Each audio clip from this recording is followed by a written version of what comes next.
Yeah, hello, hello, people. This is the long-awaited season 5 finale. Einstein in a flash, yeah. And today, since the finale, of course, only big things we do in the finale. Magic. Yeah, today we will finalize our concept of matter manipulation. Magic. Yes. So we all know about magic, right? Yes. So I know you've seen this movie, Deception. Yeah. And that movie, they were doing a lot of magical tricks. So most of the time, people perceive magic to be illusion. Yeah. So they take cards, right? They tell you pick any card. You pick a card, you show it to everybody, and there's three of hearts. Then you put it back. They shuffle some cards, do this, and they just pick it, and it's just your card. Vanishing and picking rabbits out of hats, Houdini stuff, disappearing and reappearing in different places. Yeah. So all those magical things, they are all illusions. That was people think they are like deceptions of the eyes, right? They try to deceive you because they are focused on one thing and then you miss small details. Yes, that makes you sway away from what you're supposed to be looking at. And that's magic. That's what it's about. Yeah. Maybe. But then physical magic. You want to be moved. Any magician that does a magical trick like telekinesis, right? Where they can control things with their mind. You will be there and then they look at this and then it starts lifting up with their eyes. Professor Xavier stuff. Telekinesis, yeah. If you're a magician and then okay. If you're a magician and then you can be able to do this, you woo a lot of people, you woo the crowd. But then, is this actually real? Can it be done, right? Physics tells us that it's impossible. Oh, yeah, tells us that it's impossible. Because if you should be able to manipulate something without physical contact, then the physical or the force behind that manipulation should be stronger than the electromagnetic force. Yeah. Hartley and folk, like we mentioned in the previous episode, find ways to understand how the multi-electron system of an atom works. Yeah. Maybe if they're able to do that, they can manipulate matter. In fact, the manipulation of matter concept started way back, when scientists were trying to figure out what exactly the atom was. So from J.J. Thomson, then all of them, and Rutherford, and came to Niels Bohr, they all described what the atom was. But then Stern and Gellert, especially Stern, he knew that the electrons, they can, experience a torque when in the presence of an external magnetic field. So they did this experiment, the Stern-Gellert experiment, where silver atoms were fired. Silver atoms has one electron in the outermost shell. So these three electrons, like we showed you in the first episode, the cathode rays, right, filled with electrons. These electrons experience a torque when they were passing through an inhomogeneous magnetic field. And then you can see that some of the electrons, after the results of the experiment showed that some of the electrons, some went up, some kind spin up, and some came down, spin down. That's where they found out that there's an intrinsic property of an electron called spin, and this is what made possible the torquing. Yeah. Yes, so that is matter manipulation, because if you can be able to subject it to something, you're not touching the electron, you're not moving the electron, but the force is torquing or moving, rotating the electron. And that's matter manipulation to some extent. But then that's one electron. So the problem was, can we be able to do it to many electrons? Because the substance, or let me say, the ball that we are trying to manipulate, or let's undergo telekinesis with our minds, that ball is a solid with atoms packed, right? Like a crystal, with atoms packed. And so it will be difficult because scientists of old found it difficult to be able to understand how the multi-electron atom, single atom, even works. How about a collection of atoms making up this ball? How can we be able to manipulate it using electric and magnetic fields when you can't even do it for one atom?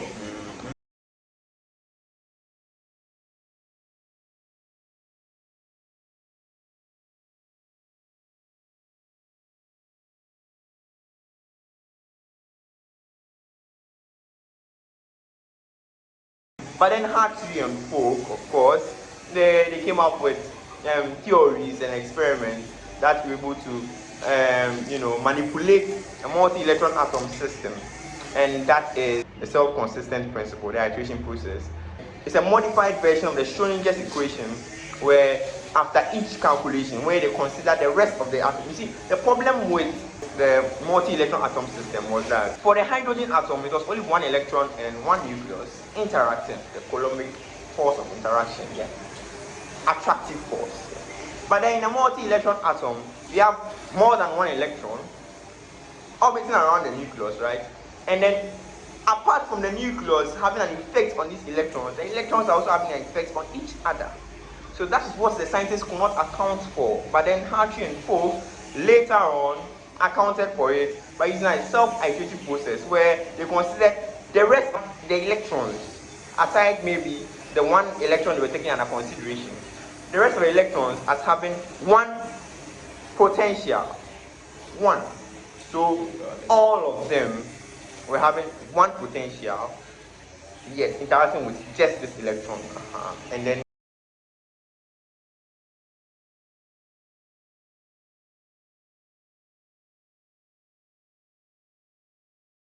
but then they also had problems. They also had problems. We'll come to that. In the process of trying to understand matter manipulation, we talked about pheromones, and we are saying that these pheromones, they only do so, they only communicate due to external energy interactions, right? So when the thermal, or let me say the heat around their system changes a little bit, they respond to that changes of heat. And that's how come they can be able to communicate.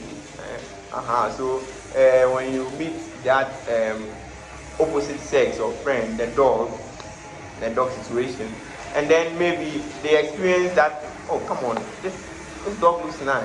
Yes. That chemical reactions that goes on in their processes causes the pheromones to activate and then communicate.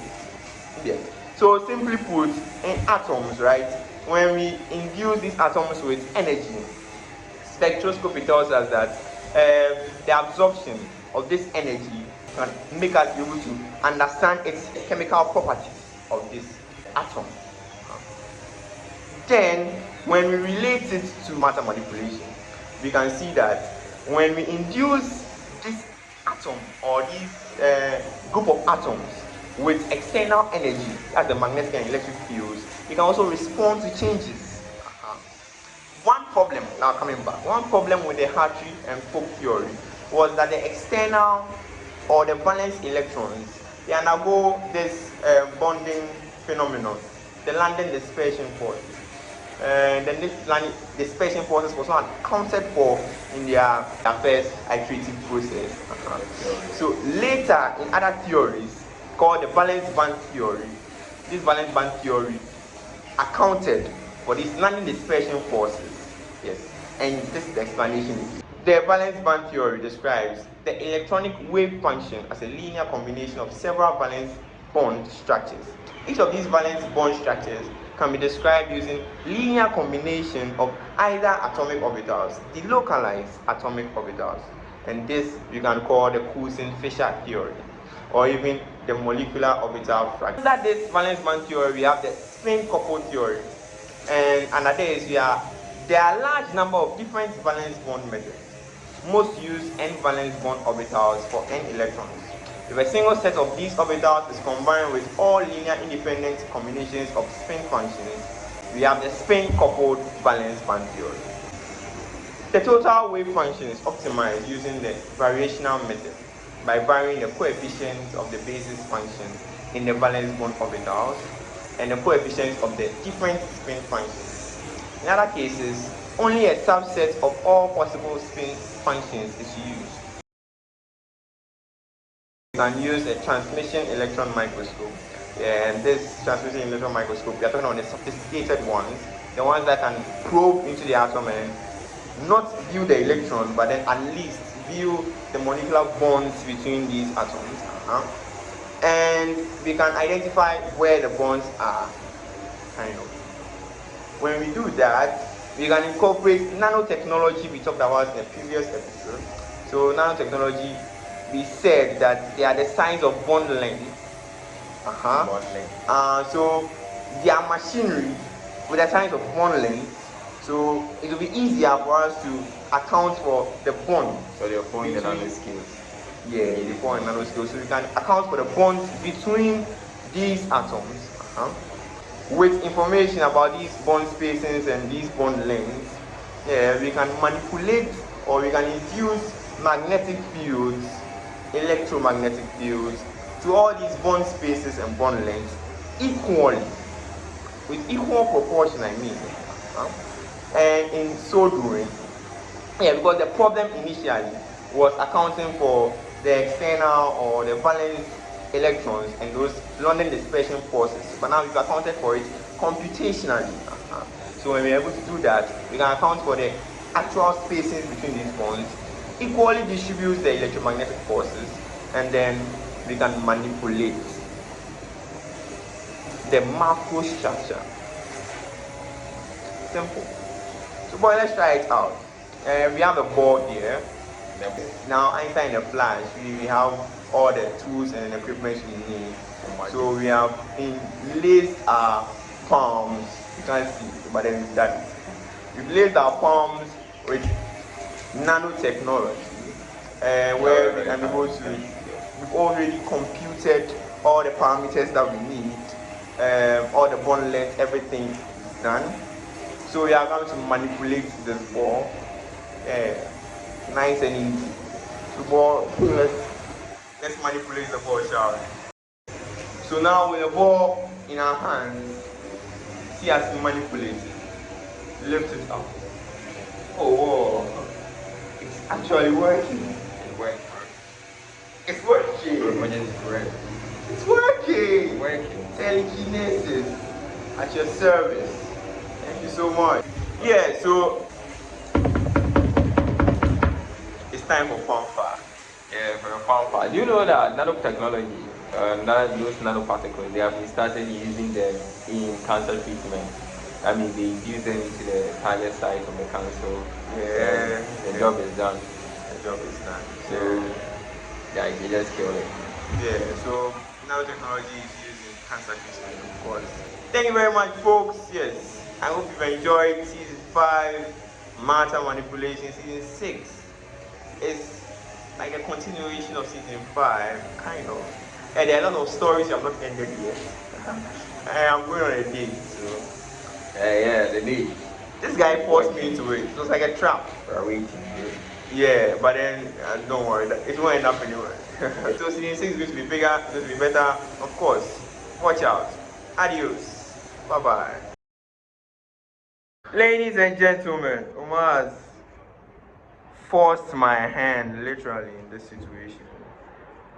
I'm going on a coffee date with Madam Jemima, a certain theoretical physicist. I saw a papers, and then she's a promising scientist.